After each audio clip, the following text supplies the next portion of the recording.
Querido amigo, temos como alvo, no estudo de hoje, no programa de hoje, estudar os 52 versículos do capítulo 10. É um trecho longo. Capítulo 10 de Marcos, 52 versículos. Os acontecimentos desse capítulo nos mostram que o momento da cruz ia chegando cada vez mais rápido, ia ficando cada vez mais nítido para o Senhor Jesus. Depois da confissão de Pedro e da transfiguração, Jesus tem cada vez mais a preocupação de preparar os seus discípulos para o ministério que eles deveriam exercer após a sua partida. Então, a partir desse ponto de Marcos, o evangelista enfatiza mais o ministério de ensino do que o ministério de curas que o Senhor Jesus realizava. Então, vamos aos 7 acontecimentos desse capítulo.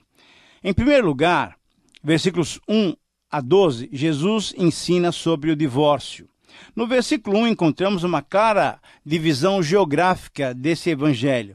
Nos primeiros 9 capítulos, Marcos mostra o ministério de Jesus centralizando-o na Galileia, e a partir desse capítulo 10, Jesus vai ministrar mais na Judéia, na região da Judéia, encaminhando-se agora para Jerusalém, onde morreu por nós.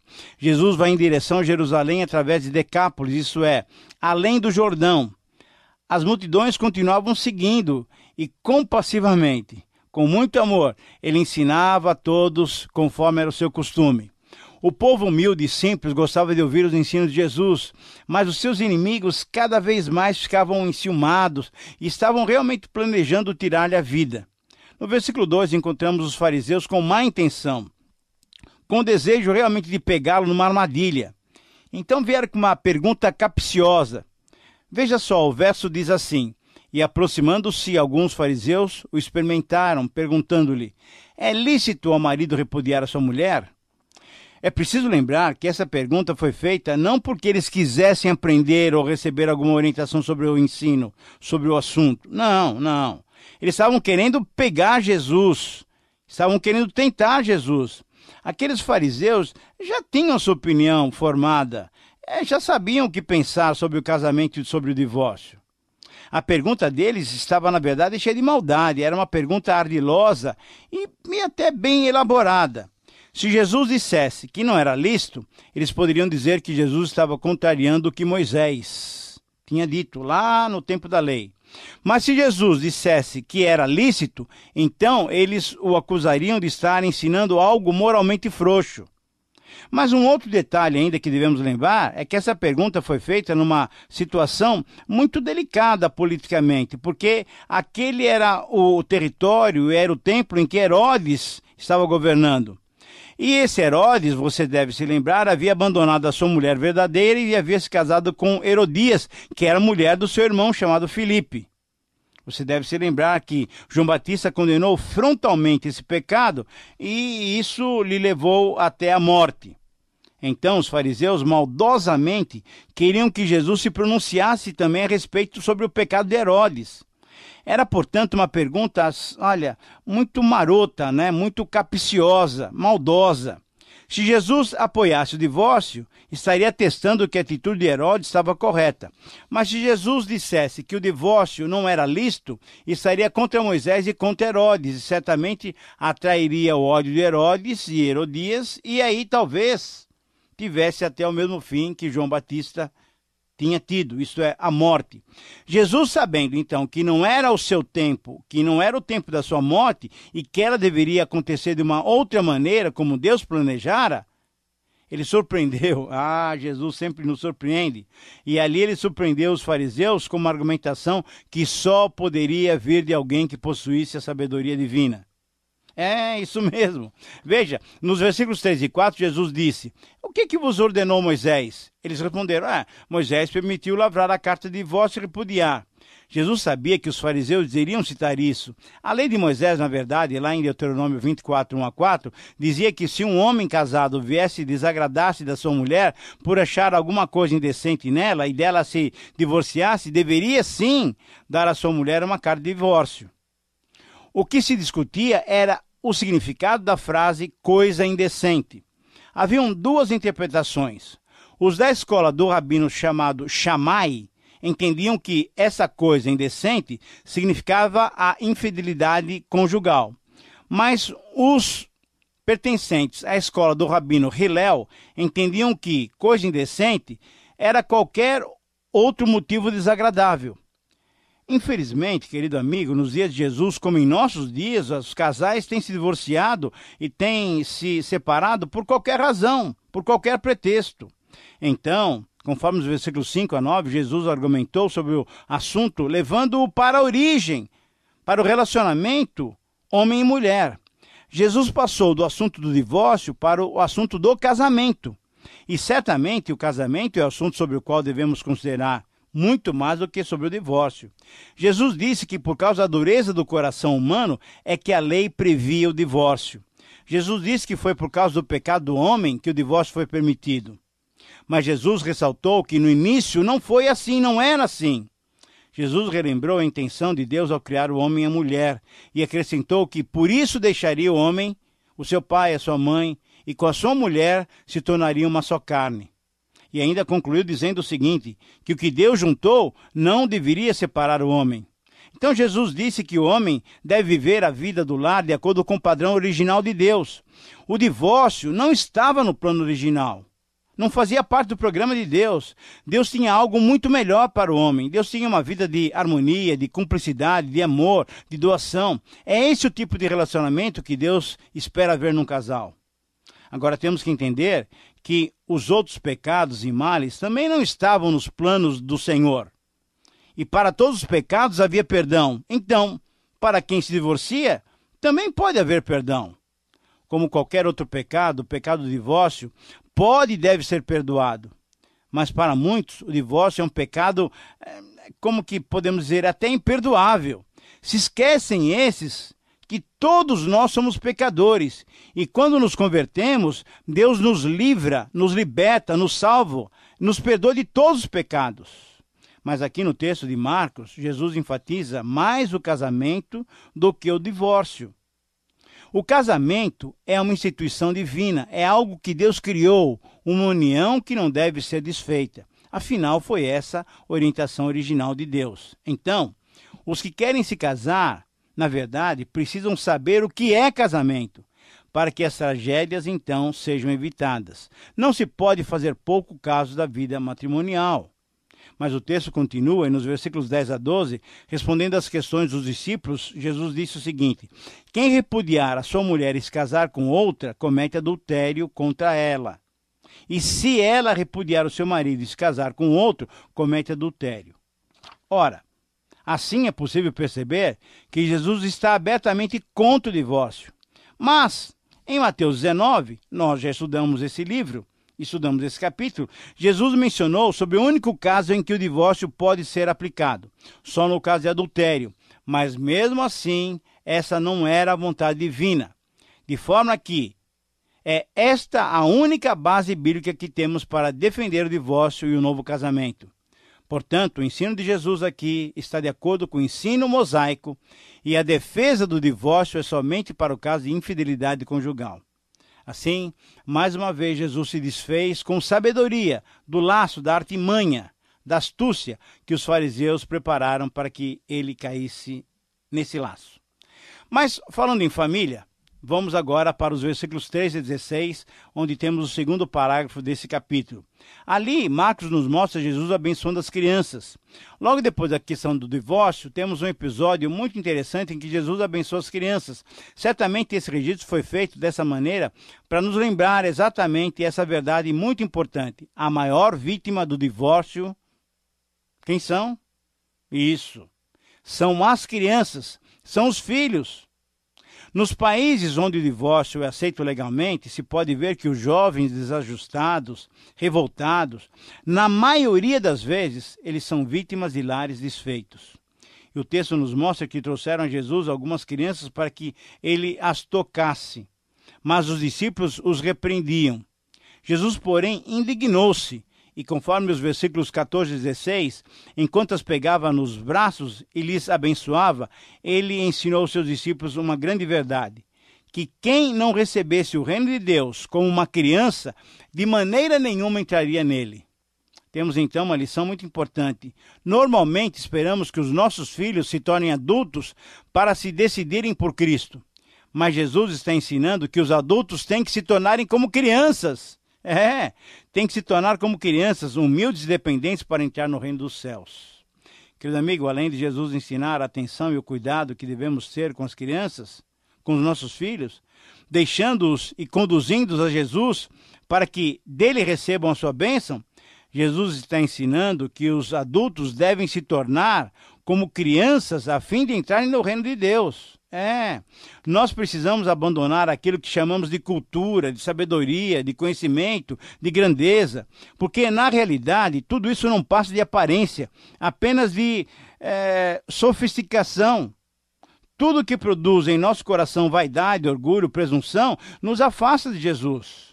Jesus quer que nos voltemos para a simplicidade de uma criança, para a simplicidade da fé em Cristo. Querido amigo, você tem tratado os seus filhos dessa maneira, com carinho, com amor? Como que, como igreja, temos tratado as nossas crianças? Temos embaraçado os seus caminhos até o Senhor Jesus? Ou temos deixado que elas achem em Jesus aquele amigo maravilhoso que vai fazer diferença nas suas vidas? Mas vamos ao terceiro acontecimento, capítulo 10, 17 a 22, ok? Muito bem, aqui nesse trecho, Marcos está nos relatando o encontro que Jesus teve com um homem que, se ajoelhando diante do Senhor Jesus, perguntou-lhe: Bom mestre, que farei para herdar a vida eterna? Vamos fazer algumas considerações sobre esse caso. Você está com a sua Bíblia aí? Então, Marcos 10, 17 a 22. Primeiro, nesses tempos de materialismo, esse incidente e o ensino de Jesus sobre as riquezas são ensinos realmente muito importantes. Segundo, Mateus nos diz que o jovem perguntou o que poderia fazer de bom para alcançar a vida eterna, conforme Mateus 19, 16 a 22. Terceiro, Marcos nos diz que o moço chamou Jesus de bom mestre, ao que Jesus lhe respondeu que bom só é um, é Deus. Mas essa maneira do jovem dirigir-se a Jesus poderia também implicar que ele estivesse reconhecendo a divindade do Senhor Jesus. Mas veja bem, além disso, nessa resposta de Jesus, o próprio Jesus queria mostrar ao moço que não herdamos a vida eterna, que não se alcança o reino de Deus por mérito, por fazermos coisas boas. Não. É pela graça. Quarto lugar, quarta consideração, esse moço vivia sob o sistema mosaico, e então Jesus mencionou diversos mandamentos que deveriam ser cumpridos, que deveriam ser obedecidos. Quinto, é interessante notar que Jesus mencionou somente os deveres que ele devia ter para com as pessoas. Não furtarás, não roubarás, não adulterarás, mas não mencionou os deveres que a lei mostrava que ele devia ter para com Deus. Sexto, o moço respondeu que todos aqueles mandamentos que Jesus tinha mencionado, ele tinha obedecido, isso tenho obedecido tudo desde a minha mais tenra juventude. E sétimo, aí então Jesus passou a mostrar-lhe qual era o seu dever para com Deus. E o verso 21 é muito claro. E Jesus, fitando-o, o amou e disse: Só uma coisa te falta. Vai, vende tudo o que tens, dá aos pobres e terás um tesouro no céu. Então, vem e segue-me. Querido amigo, sabemos que Jesus é Deus e certamente aquele jovem também reconhecia a divindade do Senhor Jesus. Então, claramente, Jesus fez o quê? Jesus expôs o dever do jovem rico para com Deus, isso é, dar a Deus o primeiro lugar na sua vida. Esse era o dever do jovem para com Deus. Esse é o dever nosso para com Deus. Dar a Deus o primeiro lugar em nossas vidas.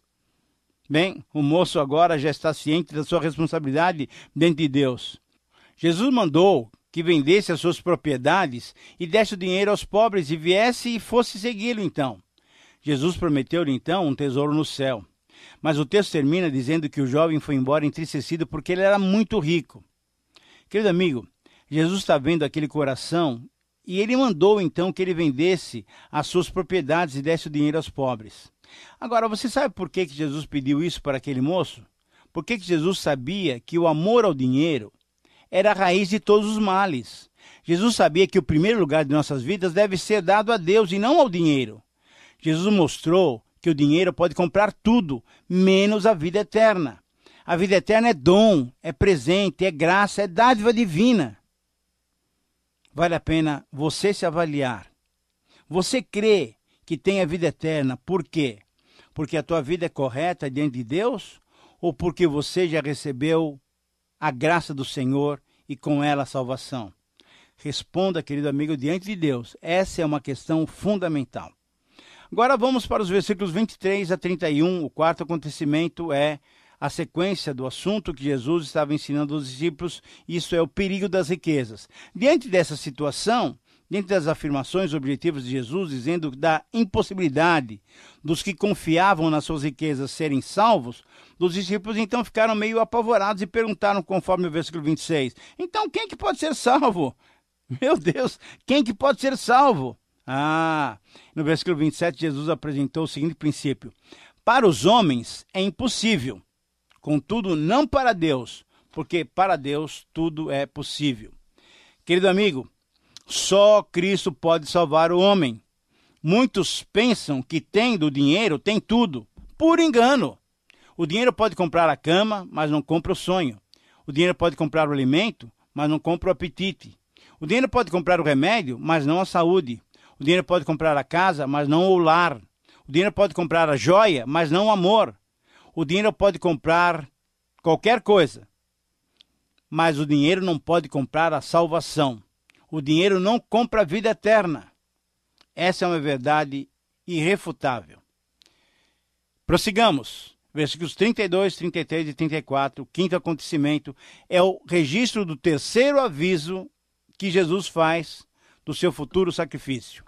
Jesus, então, explicou aos seus discípulos claramente o que iria lhe acontecer, mas eles estavam ainda como que cegos para aquela revelação.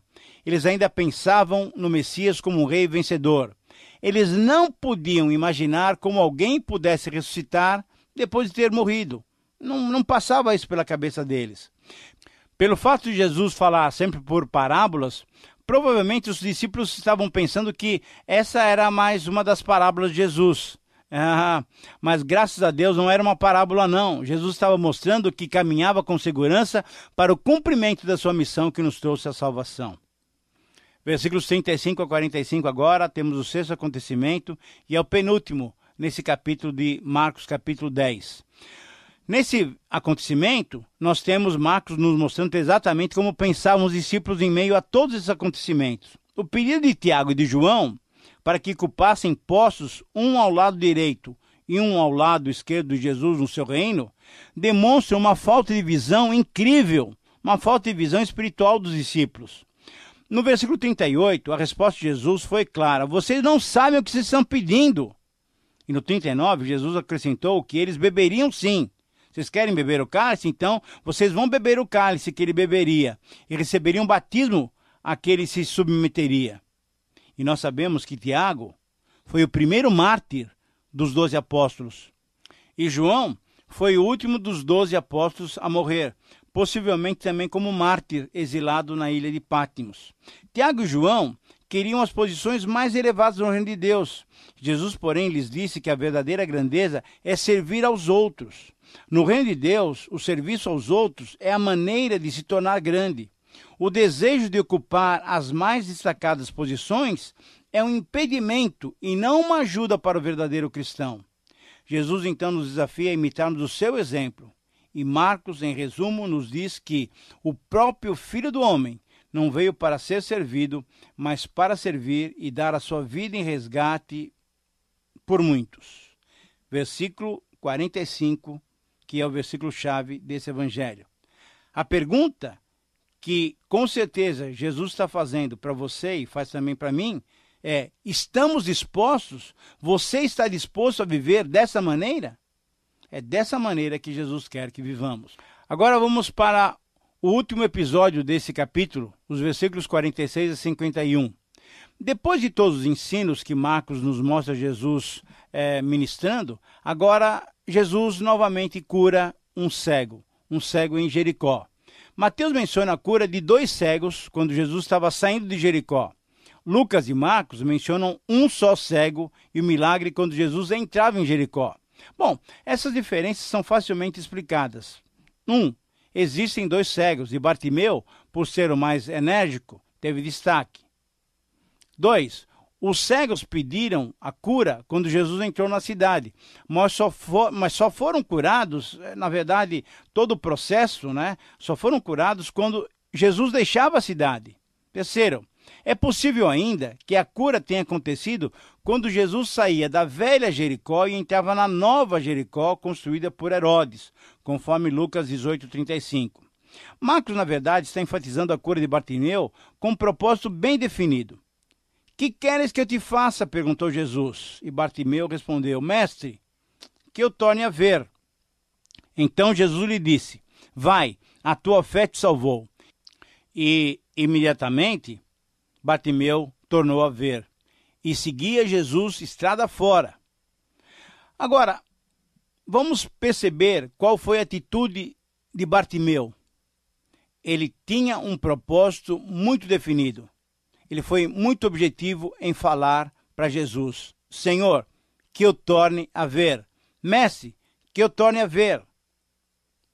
A pergunta que nós devemos responder para nós mesmos é, nós temos sido explícitos, claros, objetivos, quando nós pedimos, quando nós colocamos os nossos pedidos diante do Senhor? Jesus também está perguntando para você. Jesus está perguntando para você e para mim, o que nós queremos que Ele nos faça. Ele deseja que eu e você tenhamos uma visão espiritual perfeita para vermos as maravilhas do amor de Deus. Então, qual é a resposta que você vai dar a Ele? Senhor, eu preciso exatamente disso. Senhor, me atende nessa necessidade. Querido amigo, eu não sei qual é a tua necessidade, mas o que Jesus faz é a mesma pergunta que ele fez para Bartimeu. Que queres que eu te faça? E ele espera de você, ele espera de cada um de nós, uma resposta clara, objetiva, para que ele possa nos atender. Bom, estamos chegando ao final de mais um tempo de estudo. Quero realmente agradecer a você pela sua companhia, pela sua amizade. Eu quero agradecer a Deus pela possibilidade que Ele tem nos dado de cada dia abrir a sua palavra para ouvir a sua voz. Espero que o Espírito Santo lhe dê capacitação para aplicar essas lições na sua vida. Escreva para nós comentando o estudo de hoje. Espero por você no próximo programa. Que Deus te abençoe.